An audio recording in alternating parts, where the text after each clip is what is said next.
السلام عليكم خاوتي احبابي.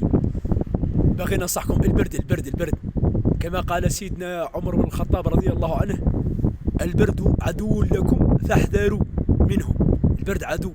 عندك كيما وجدت اليوم الشتاء، عندك جاكيطة سيرفاتمو بكلمونة، الجاكيطة هاي عندك، فهمت؟ جاكيطة، فهمت؟ البرد عدو لكم. برد، دفوا رواحكم دفوا رواحكم، لبسوا تقاشر، فيزاوات، كاسوات، دفوا رواحكم، تقاشير، دفوا رواحكم خاوتي. البرد البرد خاوتي، البرد ما يتعوضش خاوتي، فهمت؟ برد. هم ابائنا راهم ذاك يبكوا من البرد، كاش كانوا يخدموا، خاصة اللي يخدموا البرمانوس، يخدموا الليل، كاع في الدولة، في الشعب، كاع جماعة اللي يخدموا الليل، دفوا رواحكم دفوا رواحكم خاوتي، كاع دفوا الاولاد الصغار، الناس اللي يقراوا، اصحاب التعليم، اصحاب الصحة، رجال الدولة، الجيش تاعنا، دفوا رواحكم دفوا رواحكم كاع خاوتي. اماتنا بياتنا ربي يحفظكم ان شاء الله يا رب العالمين، ربي يسترنا ان شاء الله، دخل البرد بقوة جعلوا خير ان شاء الله يا رب العالمين. تحية الجزائر والسلام عليكم، دعمونا.